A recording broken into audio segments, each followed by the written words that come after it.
Yes, ikaze muri breaking news bakunzi ba LTV show rimwe ndabasuje cyane nabifuriza kugubwa neza muri uyu mugoroba wa none tariki ya 20 kwezi kwa 10/2025 turagarutse muri aya masaha y'umugoroba rero ikaze niba ari bwo bwa mbere tugiye kubana banzu kandi kuri subscribe kugira uzaje ukomeza ubane natwe ndetse unanogerwe n'amakuru yebwa n'ibigano tugenda tukugezaho. Tugiye guharuka rero ku yindi manda nshya witwa William Ruto perezida w'igihugu cya Kenya yifuza kuyobora igihugu cye ndetse kandi muri Tanzania naho tugiye kwinjiramo turebe uwitwa Thabo Mbeki wahoze ayobora igihugu cya South Africa yamaze kwihanganisha bagizweho ingaruka n'imyigaragambyo yabaye mu mpera z'ukwezi kwa 10.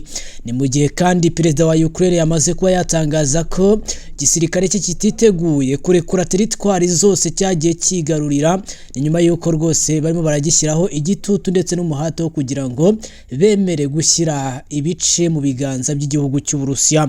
Ni mu gihe kandi muri Repubulika Demokarasi ya Kongo abagera kuri 20 bose baburiwe irengero mu kiyaga cya Tanganyika ho muri teritwari ya Fizi. Nabyo turabigaruka mu mirwano imezite burasirazuba bwa Repubulika Demokarasi ya Kongo ikomeje guhanganisha umutwe w'inyeshyamba M23 ndetse n'ubutegetsi bwa guverinoma ya Kongo. Kuri uyu munsi wa none rero ni byinshi, amwe makuru rero aturuka Kinshasa aremeza ko witwa Judith Suminwa amaze kuba yatangazaho ingengo y'imari benshi bibazaga y'igihugu cya Repubulika Demokarasi ya Kongo irengera cyangwa ijya nyuma yuko bashinzaga ubutegetsi bwa guverinoma ya Kongo kunyereza amafaranga ya leta cyangwa kuyakoresha mu mirimo idahwitse cyangwa itemewe. Ariko kandi ikibuga cy'indege cy'umujyi wa Goma gikomeje guteza imvuru ndetse n'akaduruvayi mu karere k'ibiyaga bigari, nabyo turaje tugende tubigaruka. Mu Rwanda na yahe makuru arimo ibyo byose urabisobanukirwa muri zino breaking news. Ikaze nshuti bakunzi bakundwa muryango mugari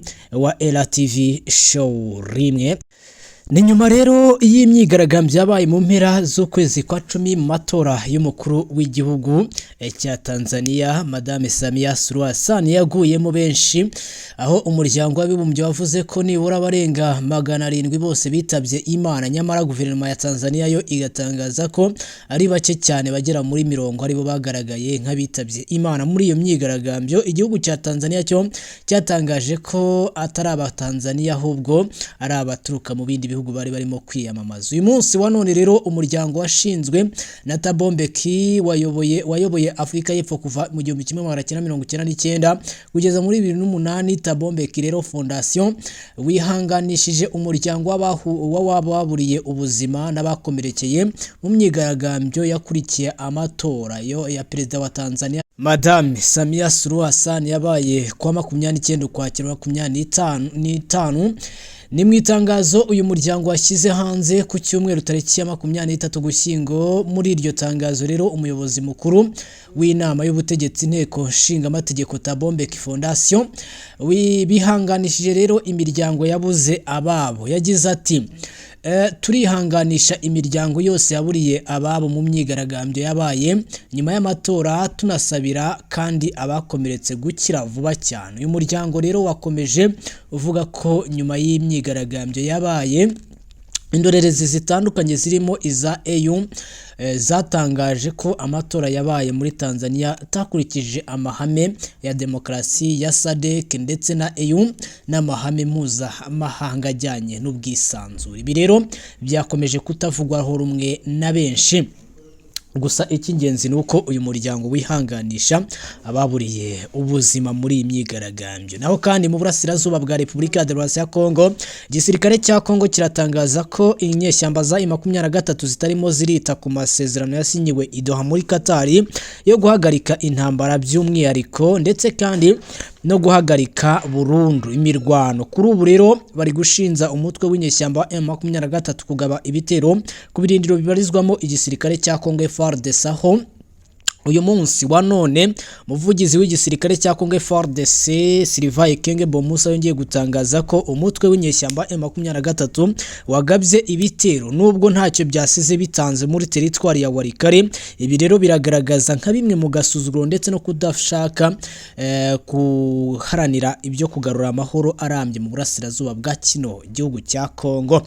Ni mu gihe kandi Madame Samia Judith Suminwa minisitiri w'intebe w'igihugu cya Repubulika Demokarasi ya Kongo yamaze gutangaza ko benshi mu bibazaho ingengo y'imari ya kino gihugu irengera, bakaba bavuga ko yaba ijya mu bikorwa bidakwiye ndetse guverinoma itazi neza. Yamaze gutangaza ko ingengo y'imari igenda ikoreshwa neza kandi cyane nta mafaranga namwe agenda abura, nk'uko bamwe mu batavuganwe n'ubutegetsi bwa guverinoma ya Kongo babitangaza. Uyu munsi wa none rero yongeye kugaragaza ko ingengo y'imari nibura y'uyu mwaka ishaka by'umwihariko gushorwa mu gisirikare cya Kongo FARDC mu rwo kucyongerera imbaraga ndetse n'ubushobozi bwo gukomeza kwambura uyu mutwe w'inyeshyamba M23 imyanya igiye itandukanye bagiye bigarurira. Ni mu gihe kandi tukiri muri Repubulika ya Demokarasi ya Kongo, abantu barenga 20 baburiwe irengero nyuma y'uko ubwato bwarohamye ku kiyaga cya Tanganyika. Byatangajwe ku wa mbere 24 z'ukwezi kwa 11 2025 aho saa 3 ubwato abagenzi abantu babuze isosiyete amakuru y'igihugu kuri ubu rero. Ifoto y'ubwato bwari butwaye abagenzi bagera kuri 50 bwarohamye ku kiyaga cya Tanganyika ku nkombe za Rusenda mu gace ka Fizi gaherereye mu majyepfo ya Kivu mu ijoro ryo kuwa gatanu tariki 20 Ugushyingo. Aba bagenzi bagera kuri 20 bose baburiwe irengero kandi imizigo myinshi yatakaye mu nyanja. Abarobyi barimo gushakisha imirambo yabuze kuri ubu ngubu. Uyu umugoroba wa none rero kuri uyu munsi akaba hamaze kugaragara indi mibiri ikaba muri 5, aho umuyobozi w'ubutaka bwa Fizi Sami Badibanga wamenyesheje ibyabaye ku cyumweru tariki 23 Ugushyingo. Yerekanye ko ubwo bwato bwiswe Nirijua bwaturukaga mu gace ka Kageranye na Uvira bwerekeza mu mudugudu wa Kazimiya mu karere ka Fizi. Yarohamye kubera umuyaga mwinshi wibasiye ubwo bwato butabashaga kwihanganira imbaraga z'umuyaga kuri kiriya kiyaga cya Tanganyika mu murenge wa Tanganyika, itsinda rya Babungwe muri Noho hafi y'umudugudu wa Rusenda. Ubuyobozi bw'inzego z'ibanze bwasobanuye bugira buti nyuma y'iminsi 2 y'amakuba nibwo ubu bwato bwabonetse ikabumbe mu gace kamwe mu itsinda rimwe ry'imidugudu ndetse n'ibicuruzwa birimo. Raporo rero ibanza yerekana ko abana 2 basanzwe bitabye Imana. Ibi byose rero ni ibikorwa bigaragaza ko ubuzima bukomeje kugenda bujya mu kangaratete. Ni mu gihe kandi igisirikare cya Ukraine cyamaze gutangaza ko kititeguye kurekura imyanya y'ibice byose cyari cyarigaruriye. Ni nyuma y'uko Leta Zunze Ubumwe za Amerika zitangaje ko Ukraine igomba gushyira hasi intwaro ndetse ikumva ibyo isabwa mu rwego rwo kugira ngo bagarure amahoro arambye mu gihe cyo guhagarika intambara ndetse n'igihugu cy'Uburusiya gikomeje kuba cyaba imirwano itoroshye na gatoya. Uyu munsi wa none rero igisirikare cya Ukraine cyamaze kugaragaza ko kititeguye kuba cyahagarika imirwano mu buryo butaziguye, aho cyamaze gutangaza ko kitagira imbaraga zirekura imyanya cyari cyarambuye igisirikare cy'Uburusiya mu mirwano bagiye barwana, ari nako cyamaze gutangaza ko cyo cyiteguye guhangana n'igihugu cy'Uburusiya mu buryo butaziguye. David Cameron wabaye minisitiri w'intebe w'Ubwongereza yahishuye ko arwaye kanseri ya prostate. David Cameron wabaye minisitiri w'intebe w'Ubwongereza rero kuri uyu munsi wa none ibi yabitangaje ubwo yari mu kiganiro n'ikinyamakuru The Times cyasohotse kuwa 23 Ugushyingo 2025. Uyu rero w'imyaka 59 yavuze ko ubuzima bwe buri mu kangaratete kandi yiteguye kuba agomba kuba umukandida w'urupfu.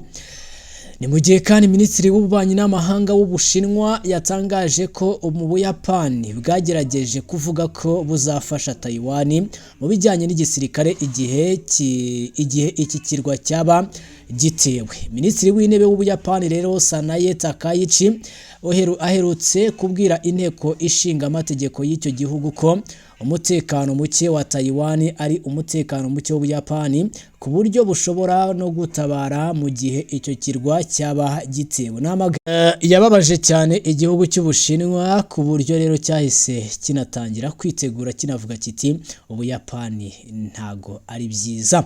Sibyo gusa, Ubushinwa bwandikiye umunyamabanga mukuru w'umuryango w'abibumbye Antonio Guterres bumubwira ko ibyo Ubuyapani bwakoze ari ukwica amategeko mpuzamahanga ndetse na diplomasi, buvuga ko Ubuyapani niburamuka bufashije Taiwan bizafatwa nk'ubushotoranyi nabwo bwemererwe kuba bwatangira kuba bwakataka mu buryo butaziguye.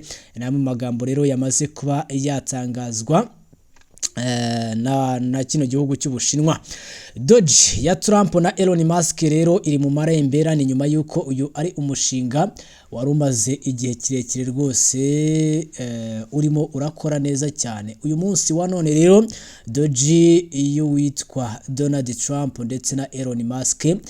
Doge, urwego rwashyizweho na Perezida Donald Trump rugahabwa inshingano zo kugabanya amafaranga akoreshwa mu nzego za leta, rwarasenyutse mu gihe habura amezi 8 ngo manda yarwo irangire.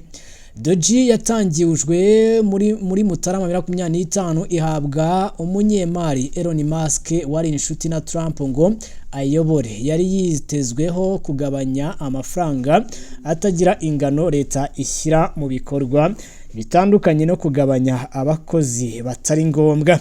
Trump yayigaragazaga nk'igikoresho kizafasha kurwanya icyangiza umutungo wa leta, naho Musk akayimenyekanisha mu buryo bwihariye bwo